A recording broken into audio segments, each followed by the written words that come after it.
In San Jose and 59 degrees in downtown San Francisco.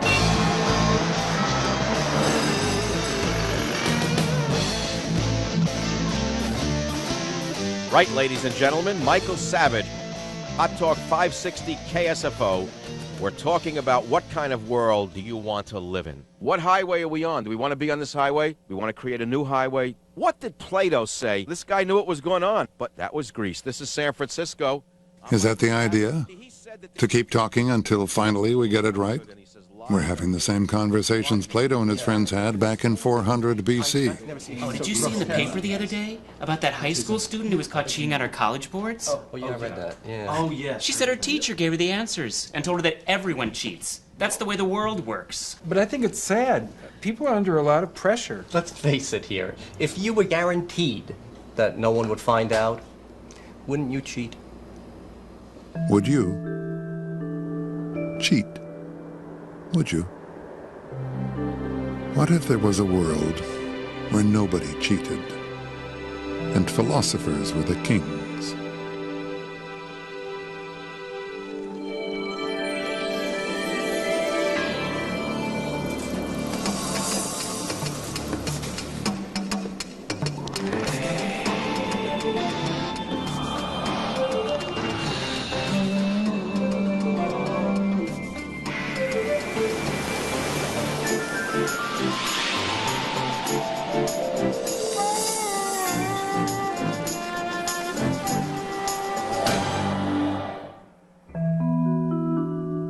This is a book that pulls you in, plays with your mind, and dares you to put it down without saying what you think. Plato's Republic has the kind of power to intrigue and infuriate that few works can equal. You can argue about anything, from whether we should allow certain kinds of music to be sold, whether we should censor the arts. What is justice? What is a great society? What ought it be? What is authentic and what is fake? How one has knowledge. What do we teach the young? Whatever it is, it's somewhere in Plato. Plato's Republic follows the intellectual adventures of Socrates, who one night, 24 centuries ago, created an ideal city, the Republic, where all of mankind's problems are solved. This book, the Plato's Republic, changed my life. William Bennett, former Secretary of Education of the United States, says it encouraged him to go into politics. Plato says, yeah, we better have censorship in the ideal republic because you're going to have, otherwise you're going to have license. Everyone's going to do what they see on the videotape, and the videotape didn't even exist. He said he would kick out the poets, too. Go up to North Beach. I tend to agree with him. Mike Savage, a radio talk show host who bills himself as the compassionate conservative, reads it regularly to his listeners. It's sort of an internal chess game that I play with myself. And I will read a few pages and find my mind for, let's say, the pieces of thoughts that dance around in my head sometimes that get out of control, fall in place. It's a way of ordering my mind, my imagination, and all of my mental faculties. Nobel Prize-winning poet Joseph Brodsky dismisses it. There are people and people, you see, and this is what Plato couldn't understand. He thought that all people should be like, well, let's say himself. Novelist Joyce Carol Oates questions his sanity. The Platonic vision is basically somewhat unreal. It's basically mad. Madman? Visionary? Plato has been hailed as the father of philosophy, the first feminist, a dangerously naive idealist, and a fascist. The fact is, we know very little about him or what he meant by his greatest book. It was indeed a kind of thought experiment to show the impossibility, precisely, of a perfectly just, perfectly communal, perfectly rational society. What the limits are, the limits that are rooted in our human nature. I think it's the deepest challenge against our way of life that there has ever been, and a deep challenge because it has a kind of great nobility and beauty to it. Plato was born in a place that worshipped beauty and knowledge. Athens, 428 years before the birth of Christ. The newly completed Parthenon towered over the city, one of the crowning achievements of the world's first democracy. This was the Golden Age, where the first plays were performed and the first histories of the world were written. A time when the Athenians produced art and ideas that we still marvel at.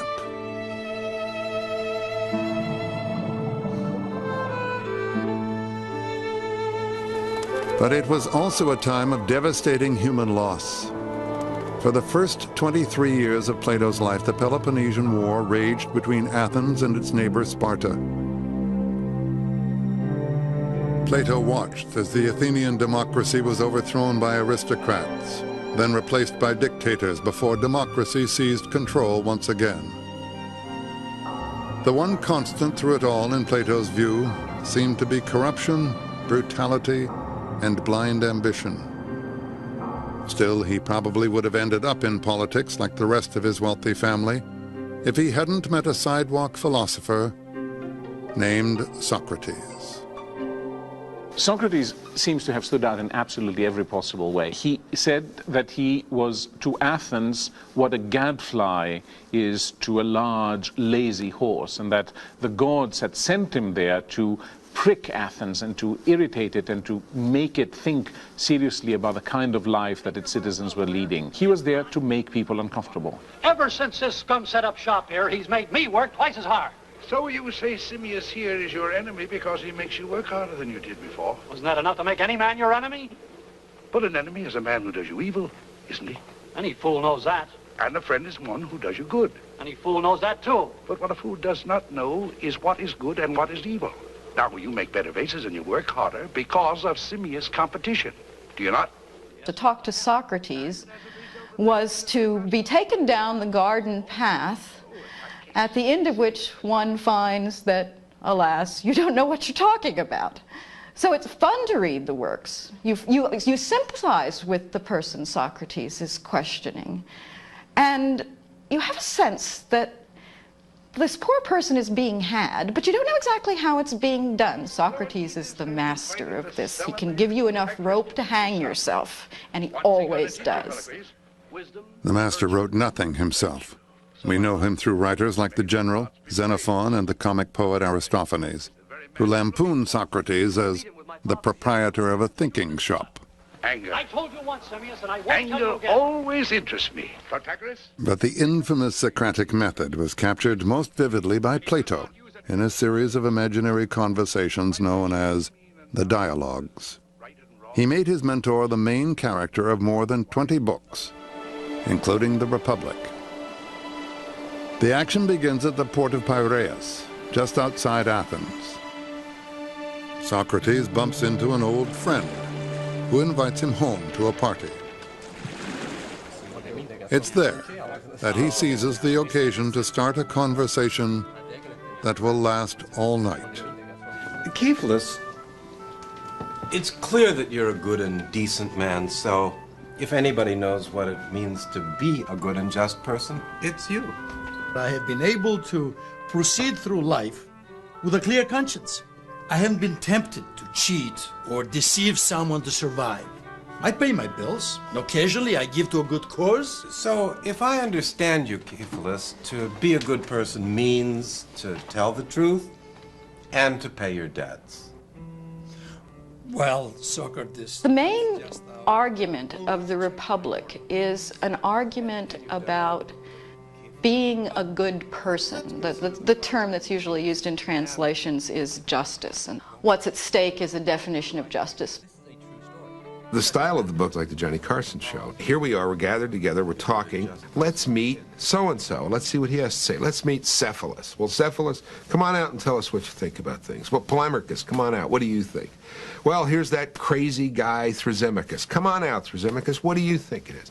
Well, it's like an ongoing, late-night TV show with these, quote, experts coming on. Here's your interviewer, your moderator, who says, well, that won't do, no, that idea of justice won't do, and this idea. And and the audience gets caught up in it. A man has lent you a weapon and now wants to have it back, but in the meanwhile, he believes his wife's having an affair with someone else, and he's desperate and actually wants to kill himself. Would it be right to give him what is rightfully his? No, I suppose not. So, in this case, doing the right thing would, in fact, be doing the wrong thing. It's perfectly obvious that everyone is just doing what is in their best interests. I mean, the reality is that justice in this day and age is what is in the interest of the stronger party. As a matter of fact, I'll take it even further. The advantage goes to the unjust person every single time. See if I understand you. At this point in the story, Socrates smashes the theory that might makes right. But back in Athens, might smashed right. The leaders of the shaky democracy had only recently lost the Peloponnesian War. They were tired of being stung by Socrates' sharp tongue. In 399 BC, the 69-year-old philosopher was brought to trial for undermining the system. The official charge was that he did not believe in the gods of the city and that he corrupted the young. He showed you how to find holes in what other people believed, but didn't necessarily, in fact never, substitute something positive in its place. And that was seen as a very dangerous thing, which in fact it was. After all, Plato, his greatest disciple, was also the greatest critic Athens has ever had. Socrates' trial was attended by half of Athens, including Plato. He says Socrates was offered his freedom if he would just stop questioning people. But he refused, proclaiming that the unexamined life was not worth living. Found guilty by a jury of 500, he suggested he be sentenced to free meals at City Hall for the rest of his life. They didn't laugh. He was condemned to die by drinking a poison made from the hemlock plant.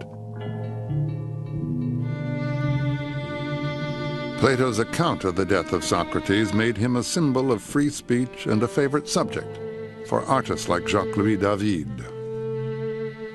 His friends come to say goodbye to him, and he spends the whole day trying to convince them that the soul is immortal and that after he dies, the soul, which is the most valuable part of the human being, is going to remain perfectly unharmed. Socrates takes the poison and starts drinking it and continues discussing the issues. The executioner says, please don't do that, because if you get agitated and you talk too much, the poison doesn't work so quickly. Socrates says, now leave me alone, he says. Leave us alone, my good man. Your job is to give the poison as many times as it takes to kill me. My job is to have a discussion for as long as I can. He insisted on talking until the very, very end. Plato closes the dialogue by describing him as the best, the wisest, and the most just man of all we knew at that time. The martyrdom of Socrates made a political career unthinkable for Plato. He spent the rest of his life carrying on his teacher's work. Nobody knows for sure where Socrates' ideas leave off and Plato's begin. Over time, the two names have become interchangeable. It is as Socrates that Plato plans a new world, where wisdom, not power, rules. And it is Socrates who explains why philosophers must be its kings. Until philosophers are kings, or the kings and princes of this world have the spirit and the power of philosophy, and political greatness and wisdom meet in one, our cities will never have rest from their evils. No, nor the human race. Back at the party, Socrates has turned into the dinner guest from hell. The rest of the company has been drawn into the debate. You want me to prove that virtue is its own reward? But you have to prove that the good and honest person who goes unrewarded and unrecognized comes out ahead in the end. You're on. We'll begin with a very simple society with men and women leading very basic lives, living close to the... And so Socrates begins to fantasize the first utopia in Western literature. Perhaps they can find that good person with the best life here, he reasons. For after all, society is just the soul writ large. He originally creates the city as a device in order to understand something about human beings. He wants to say that each of us is made up of three parts. There's a rational part, there's an emotional part that loves honor and gets angry and so on, and then there's what he calls the appetitive part, which is the part that wants food and drink and sex and so on, the bodily appetites. Those animal appetites must be kept in their cages. Reason and honor will rule the republic, just like the well-ordered soul. Everybody gets one job for life and a color-coded class. Bronze for workers, merchants, and artisans. Silver for police and soldiers. And pure gold, naturally, for the philosopher kings. See, he said that there's three types of people: the gold person, the silver person, etc. Now you may say, oh my God, that means some people are not as good as others. Well, let me ask you something. Who's to determine what class they get into? It's real simple. I could never be a linebacker. I said that yesterday on the 49ers. But don't let me sit and listen to somebody tell me every 49er is capable of being a poet or a philosopher. Right. We're not all equal. In Plato's Republic, the philosopher kings would much prefer to be off-thinking, but duty requires them to rule the state. Eternal bonding is forbidden. It might detract from loyalty to the state. Mothers care for babies, but they aren't told which ones are their own. A child's place is determined not by sex or race, but purely by intelligence. A farmer's daughter might become a philosopher queen. He does imagine that there will be some women all the way up to the top class. If then we use the women for the same ends as the men, we must teach them the same things. Yes, the males received an education consisting of literature and athletics. Yes, then we should give these two sorts of training to the women too, and military training also, and we should treat them in the same way. Readers in Plato's time probably greeted this with astonishment. Athenian women had no vote and virtually no education. Often they weren't even the sexual partners of choice. Wives didn't eat at the same table as their husbands, let alone fight beside them at war. It's a world in which men and women are completely equalized on the premise that women must never again be mothers. So I think what Plato means to say is this is what it would take to really overcome sexual differentiation and hierarchy. Was the Republic meant as a straightforward blueprint or a political satire, as many scholars insist? Maybe some of both. There is the sense that in his city I would not be able to do what I liked. There is a sense in which I would not be able to have my own family in his city. Those are very, very frightening ideas. On the other hand, there is this incredible love of learning, of understanding, of trying to fit all the various pieces of our lives and of the world together in such a way that they, even for one moment, make sense to us. This is such a powerful idea that there are moments when you say, even if the price is the other, it might be worth paying. Plato doesn't want the rulers fighting over money or personal relationships, so he doesn't give them any. The rest are allowed the comforts of their own homes and families, but have no say in how things are run. Those who have can't rule. Those who rule can't have. It's an interesting idea. To keep up the quality of the flock, the philosopher kings secretly rig periodic mating lotteries to produce the best possible offspring. Once the children are born, the society begins shaping their characters, early and carefully. Shall we just carelessly allow children to hear any casual tales which may be devised by casual persons, and to receive into their minds ideas for the most part the very opposite of those which we should wish them to have when they are grown up? We cannot.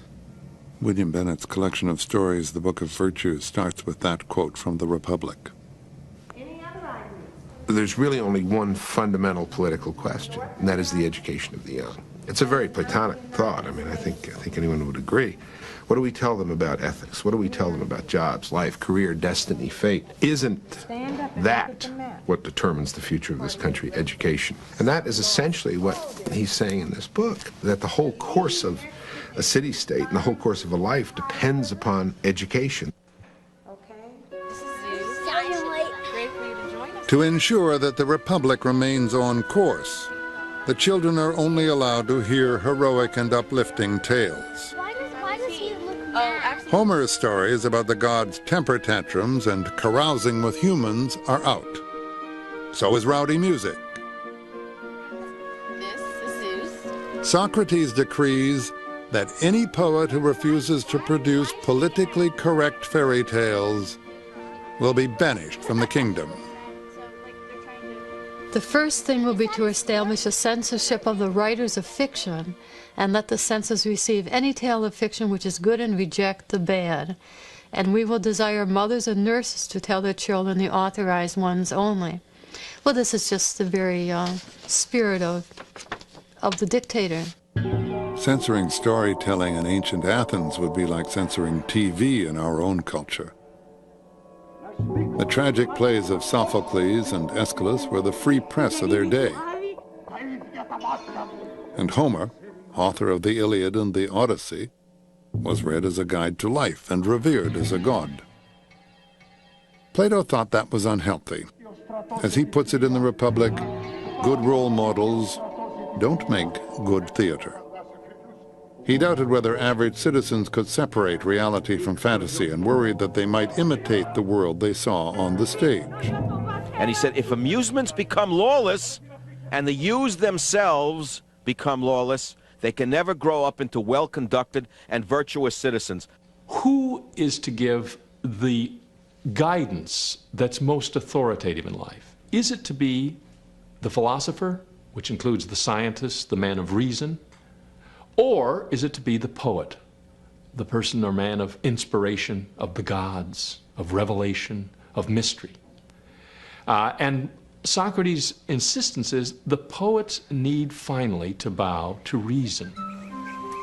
That would be one of the great costs of a perfectly just society. If you're going to say everyone must be brothers and sisters, don't expect Shakespeare or Goethe or Aristophanes to be part of it. From my window at dusk, I would watch the horde of bleating automobiles as they flashed back and forth past shapely nude columns in Doric hairdos, standing pale and unrebellious on the steps of the city court.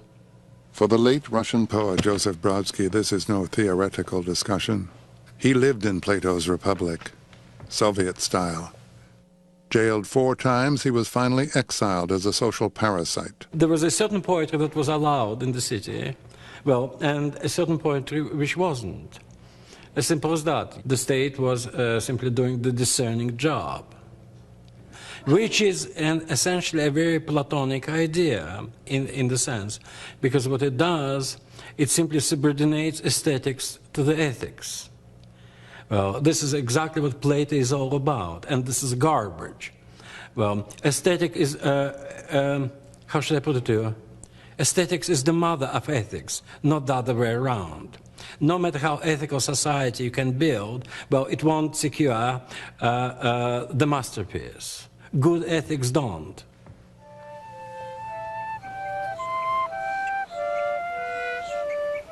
Plato thought reason should rule in his republic. We think he pushed it a little too far.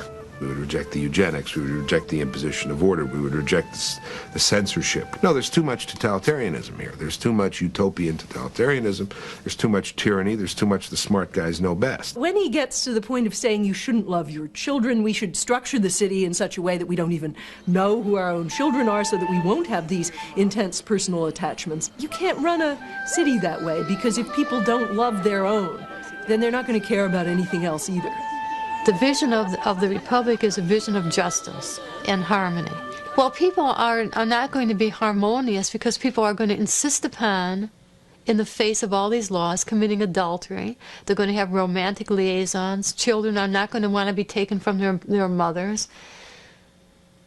Mothers are going to love their children. Somebody is going to want to create music. Everybody is born with a specific spiritual identity, and we're not worker ants. I'm not sure that ants are happy. I really wouldn't want to be an ant to find out. I don't think any serious person could agree with that the Republic is really a good place to live in, and I doubt very much whether Socrates or Plato did.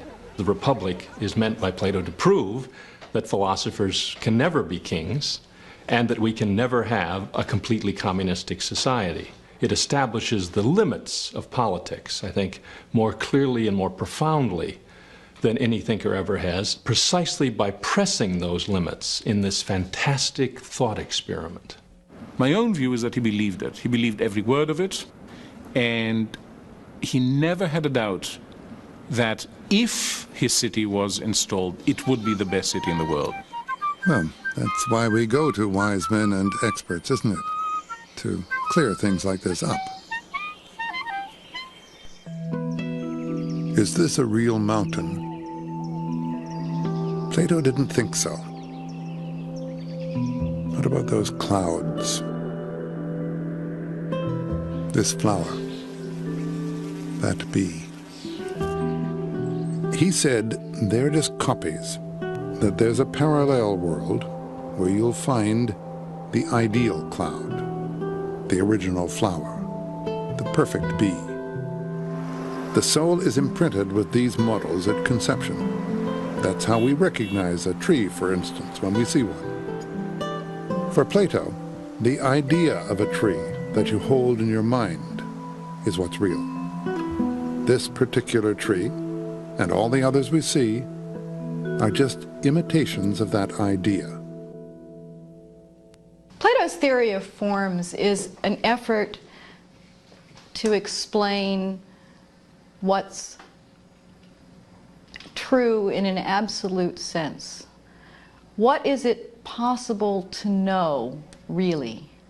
Answer: what doesn't change. When you learn geometry, you're not learning about chalk circles. You're not learning about circles that are even more perfect than the one I've drawn, if in fact the circle is made of something physical. You're learning about an ideal circle, one that you can't touch, one that you can't even see, because any circle you could see would be a physical circle. And so Plato, wanting to point us to what can't change and is perfect, wants us to consider a circle that can't be seen. What do we see about the 3 yellow and the 2 green? What do we see? Mathematicians proving the existence of invisible circles and abstract equations all deal with ideal forms. But the kind of mental leap Plato was talking about went way beyond math, and that's frustrated philosophers for centuries. On file in that metaphysical heaven were perfect examples of everything in the universe, even qualities like beauty, justice, and goodness. Today, wise men and women say he was looking in the wrong direction. For them, our world, this minute, is as real as it gets. These ideas will always be evolving so long as we are human and so long as consciousness is evolving. You simply can't stop history. You see, everything is changing. Reality is flux. Whatever you think of Plato's quest for permanent answers, nobody denies the power of the Republic's most famous story, the allegory of the cave.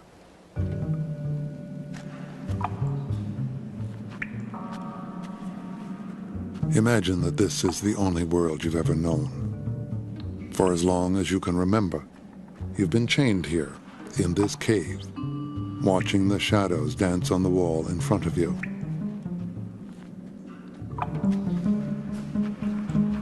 Unable to even turn around, you have no idea that they are merely reflections cast by the outside world. You believe they are all there is to life. This is your reality. Then one day, a prisoner breaks loose.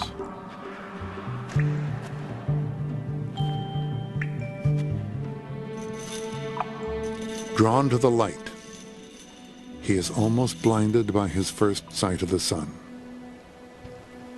But little by little, he is able to open his eyes and see the world beyond the cave. We are prisoners right now. We are now in the middle of a cave. Don't think of a dark room in which we are all tied up. This is the cave. The freest moments that we have for Plato are moments of imprisonment, are moments of slavery. We all begin in some sense as prisoners of our culture or our religion or our civilization. We're given answers to the most fundamental questions. What is love? What's a good family? Who is God? Nowadays, the currently fashionable, conventional philosophy that's taught in our schools is something called pragmatism. The idea being that we just simply can't really transcend our own time and culture, that we have to just deal with the world that's given to us. Now, Plato would say that means just rearranging the shadows on the walls of our cave. One of the tasks of the Republic is to bring people out of the cave where they're not looking at shadows, but looking at the real thing, out into the sun. If there's a cave today and shadows that people are looking at, it is the sort of darkened living room at 4 in the afternoon with those images flickering across the screen, miseducating the young. Are his fellow prisoners thrilled to learn that the real world is out there? Not exactly. Plato ends the story by saying that they would tear the enlightened one limb from limb if they could break their chains. He has challenged everything they believe in. Of course, once you've seen the light, it's hard to go back. As Socrates discovered, it's a lonely job being the bearer of new ideas. The most damning criticism of the Republic came in the 1940s.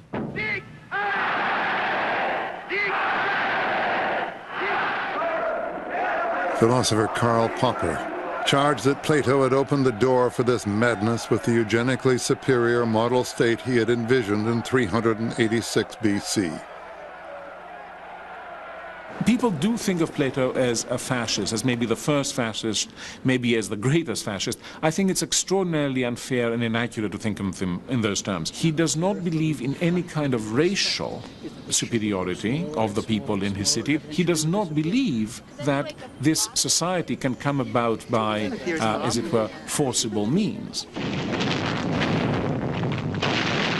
The idea that Plato foreshadows certain ideas that we come to associate with fascism, let's see, I think that's fairly tenable.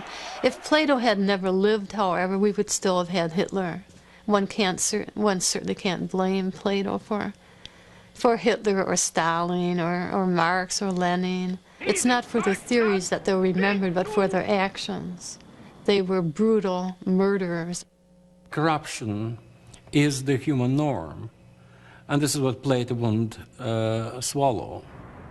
Plato's understanding of human nature might appear to be as abstract as his ideas, but some of those ideas are still very much alive.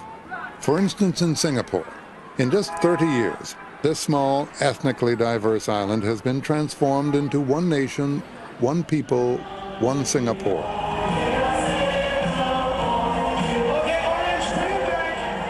Led by a benevolent despot named Lee Kuan Yew, whose reputation for integrity is as legendary as his strict controls, the crime rate is down, the standard of living is up. It's seen as one of the most astonishing success stories in the developing world, and is a nation in a straitjacket. He has curtailed individual freedoms and put into place a highly moralistic and constraining conception, which includes a lot of policies for breeding, eugenic policies, which say that we'll give special breaks to people in certain classes when they reproduce, but will penalize reproduction in some of the other ethnic groups.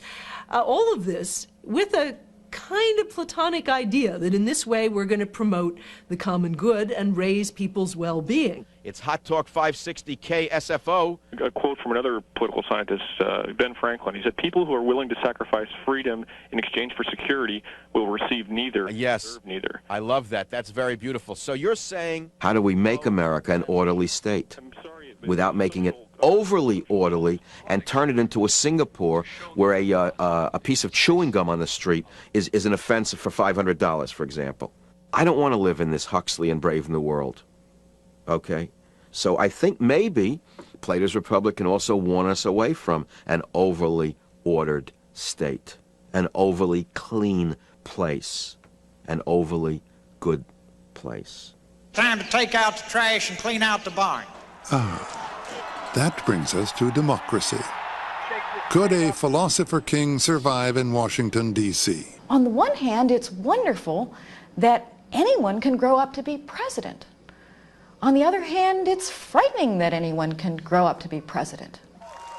America doesn't choose its leaders by lot as ancient Athens did. It holds popularity contests instead. Plato might well have admired the idea of a small group of wise men and women seeking justice in the courts, but he'd most likely see America's obsession with individual power, money, and success as signs of a society with a seriously disordered soul.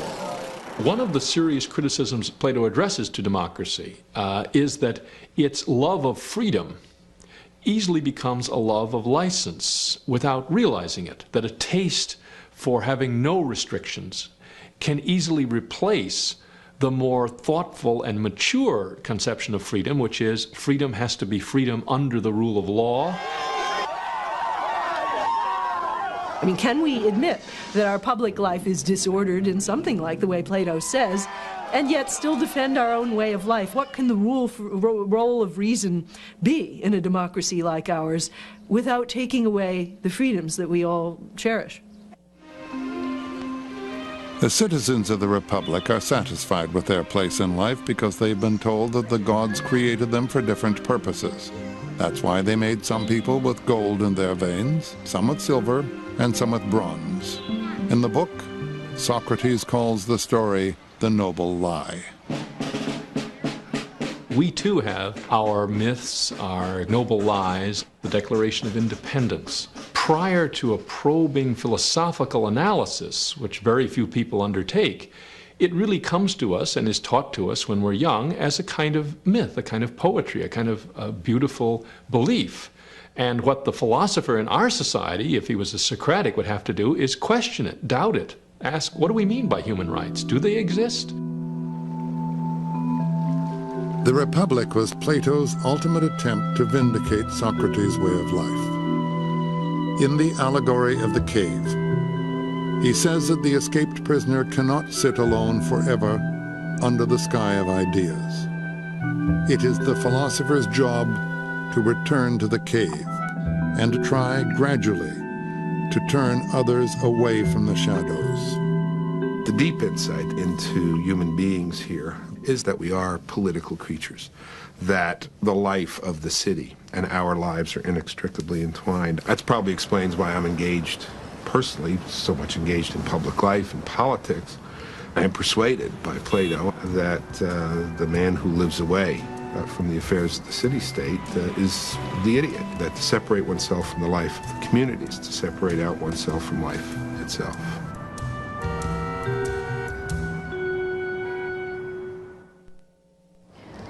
Plato wasn't just someone who lectured and wrote. He was someone who started a school. His school was called the Academy. The word we have now, academy, and likewise the word academics, comes from the Greek word. And at his school, he had a student who went on to become rather famous in his own right. His name was Aristotle. Aristotle arrived at the Academy when he was 17. He spent the next 20 years arguing with Plato about the meaning of it all, before he went on to tutor Alexander the Great. The world's first university lasted for almost 1,000 years.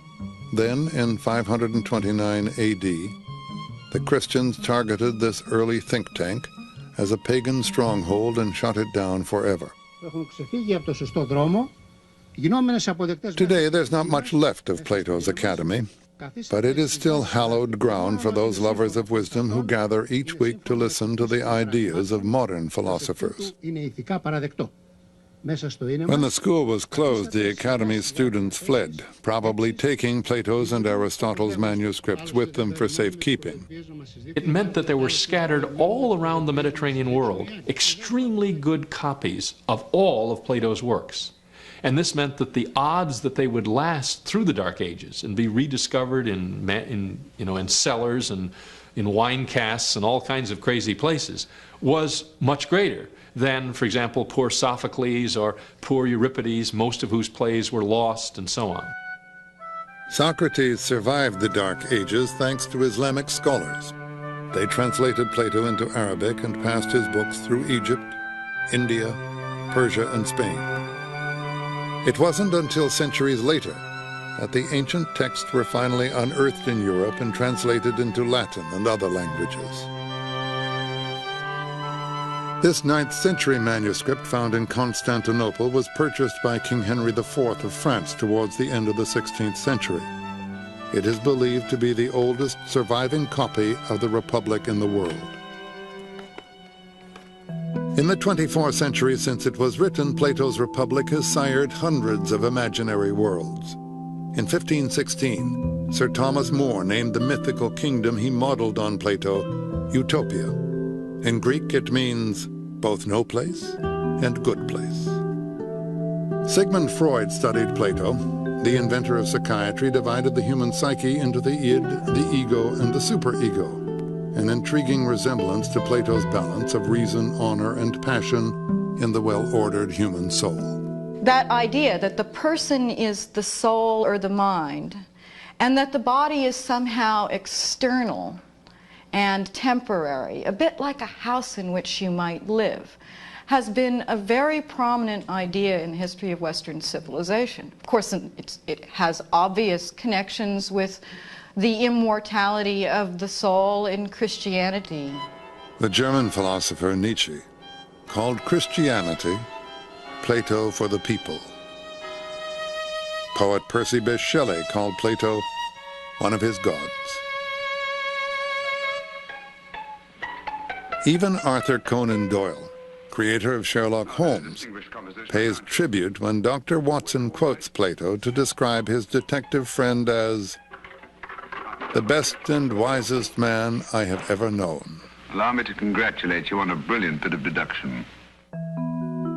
Plato never gave up searching for the truth, and one must never let it be said that his views were impervious to experience. His one venture into politics was on the island of Sicily, where he had hoped to turn the young ruler into a flesh and blood philosopher king. His pupil, however, soon grew bored with the experiment and tried to sell Plato into slavery. After barely escaping with his life, Plato felt compelled to create a somewhat more user-friendly utopia. The poets still are banished, but the philosopher kings have been replaced by the vote and a set of laws. Plato died shortly after finishing the laws at the age of 80.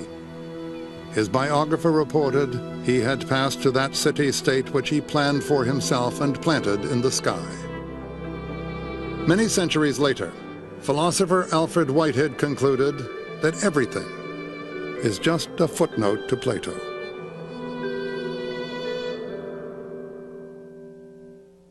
He imagines that he is a master in dishonesty, able to take every crooked turn and wriggle into and out of every hole, bending like a withy and getting out of the way of justice, and all for what? In order to gain small points, not worth mentioning.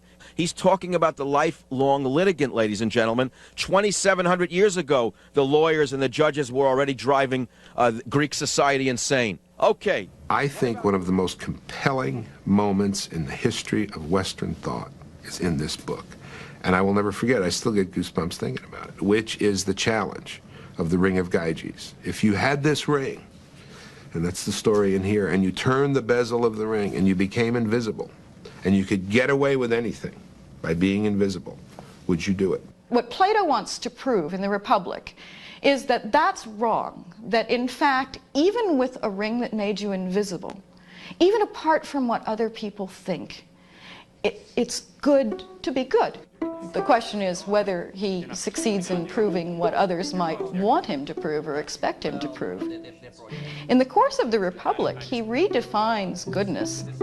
Plato tells us that virtue is internal to a person, that it's the harmony of the soul. People leave the dialogue differently from when they start. You are a changed person in some ways by encountering this man who truly means what he says. This is not just highfalutin bull session. This is about life and how you leave it, how you live it, how you leave it, and the conditions under which it should be lived. This is about the real stuff.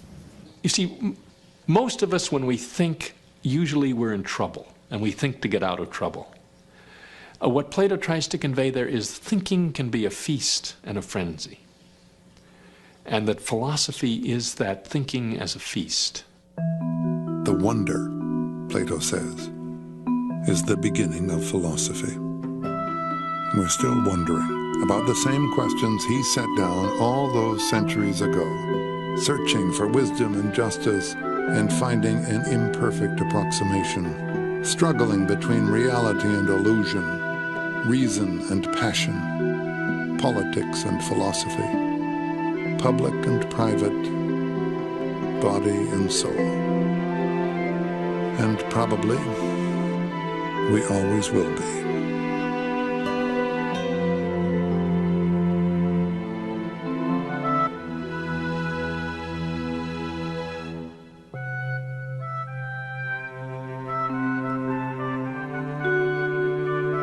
Behind every great book, there's a great story. Now, sit back and spend an hour with the best reading experience you'll ever have on television. The Great Books Festival continues on TLC. Adventures for your mind.